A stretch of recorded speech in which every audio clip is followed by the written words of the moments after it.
We have new women's tag team champions.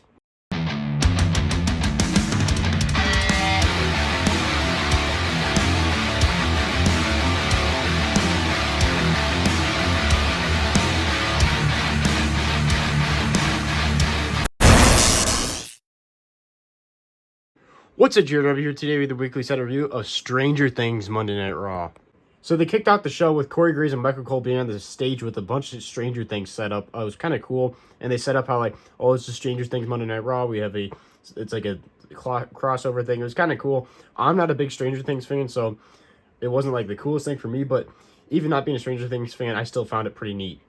Like the whole arena had Stranger Things thing all over the place. It was pretty cool. Even though I'm not a Stranger Things fan, I still found it pretty neat.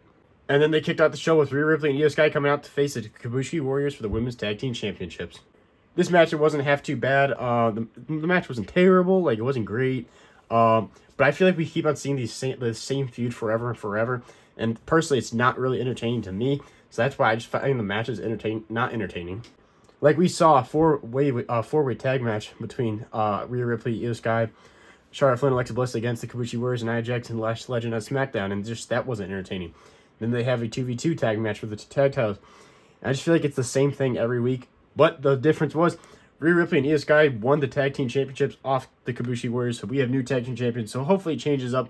We get something different because I'm getting tired of this Kabuki Warriors storyline. I just don't find it entertaining at all. And I don't find Rhea Ripley and Io Sky together entertaining at all either.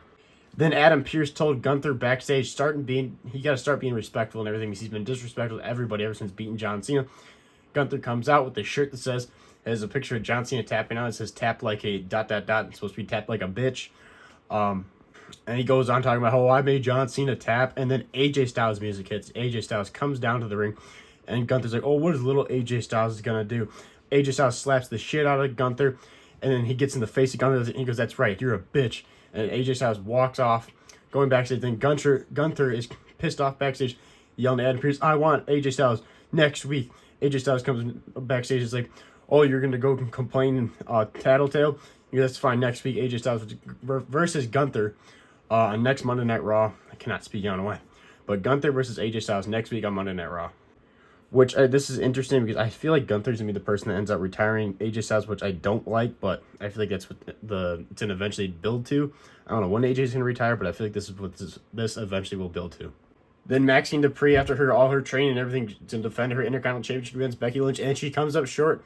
Becky Lynch defeats Maxine Dupree for the Intercontinental Championship, and she gets her title back, saying how she's been saying that she's going to get it back, and she sure did. She got the job done, defeating Maxine Dupree, which really isn't great because I don't find Becky Lynch entertaining, and I don't find Maxine Dupree entertaining at all either.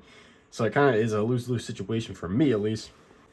I know a lot of people don't like Becky Lynch either, so I guaranteed a lot of people were annoyed by this match. Personally, I did not find this match entertaining at all. It just felt really slow and boring.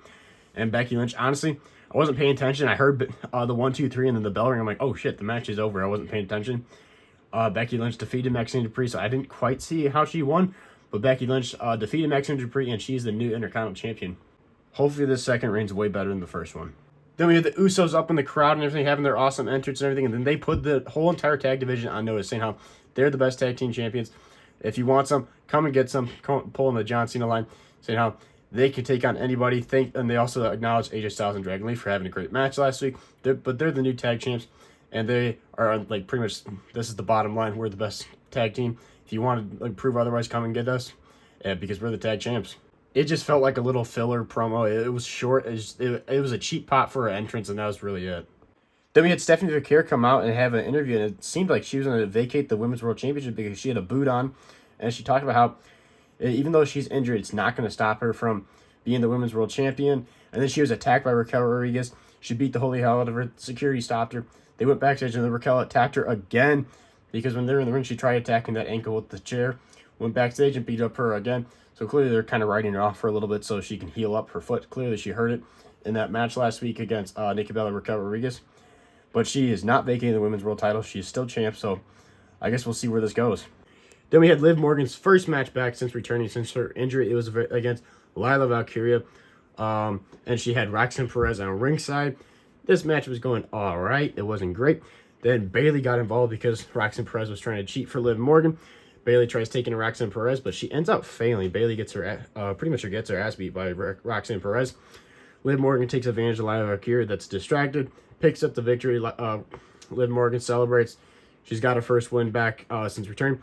Also, they did not talk about Dominic Mysterio with his injury status, because they did talk about last week how he has a shoulder injury, and they didn't even acknowledge it. But supposedly, at least what I've seen online, the injury is not that bad, so hopefully Dominic Mysterio doesn't have to vacate the Intercontinental title. I feel like there's injuries after injuries right now in WWE. It's just insane. But hopefully Dominic does not have to vacate the Intercontinental title, because him and Liv Morgan got this new thing rolling. But we have not seen Dominic on TV now for 2 weeks. So hopefully Dominic comes back soon. And Liv got her first win back. Then it was main event time. Pretty much the most of the show, in my opinion, felt pretty boring until we got to the main event. The main event had a big match feel. Braun Breaker versus CM Punk for the World Heavyweight Championship. This match was going great. Braun Breaker had an awesome entrance, awesome gear. CM Punk came out in Michigan gear, like CM Punk Michigan gear, like trying to like get pissed, make Braun Breaker pissed off, because that's what his dad and uncle used to wear when they were tag teams. This match was actually really good, going back and forth and everything. And then the ref took a bump when the Vision came out. And Austin Theory, Braun Breaker, and Logan Paul tried getting involved in this match. Austin Theory hits a stomp on CM Punk, and they throw the ref back in the ring, and CM Punk still kicks out. And then they tried taking apart the announce table to throw CM Punk through, and that's when Penta, Rey Mysterio, and Dragon Lee took out the Vision. Braun Breaker went to hold up Rey Mysterio just like this for a superplex, when he got double super kicked by Penta and Dragon Lee, and the whole entire Vision and Rey Mysterio, Dragon Lee, and Penta went off in the crowd, beating the holy hell out of each other, brawling all over around the arena. And that was the last time we saw them in this match. So then it was back to a one-on-one match. Braun Breaker started dominating, but CM Punk started fighting back. He almost made Braun Breaker tap out. Then Braun Breaker overcomes him, takes him out, throws him out of the ring, takes him out with a big punch, and then puts him right by the announce table. Gets up on the top rope, jumps off the top rope, and takes out CM Punk through the announce table, throws him in the ring. And that's when Paul Heyman got involved. CM Punk went after Paul Heyman, punched him in the face. Braun Breaker tried taking the upper hand, went for a spear. CM Punk kicks him in the face with the knee, gets him up for the GTS. Hits him with the GTS, and then 1, 2, 3. CM Punk defeats Braun Breaker and retains the World Heavyweight Championship. This was not the right call, in my opinion. I feel like this was dumb. I feel like this was the perfect opportunity for Braun Breaker to look absolutely dominant and destroy CM Punk. I feel like this match should have been a 10, maybe tops 15-minute match, and it should have been Braun Breaker dominating CM Punk, looking like an absolute beast and winning the World Heavyweight Championship. I feel like this was the mistake of having CM Punk retain. I feel like this kills all the momentum for Braun Breaker, having him just lose clean. It wasn't like anything like shenanigans happened. He lost clean. I feel like this kills the momentum for him. It should have been Braun Breaker dominating CM Punk and defeating him and becoming the new World Heavyweight Champion. I do not like this call at all. The match itself was great, but it put a bad taste in my mouth after seeing CM Punk beat Braun Breaker and retain. I just did not like it at all. So this Monday Night Raw, it was kind of cool with the Stranger Things and everything. Like the atmosphere was cool, but overall the show was not great. The main event was good. The match was good. I did not like the ending. The women's tag match, it was all right. We got new women's champs. Okay, cool. Becky Lynch versus Maxine Dupree, boring. Stephanie McCare.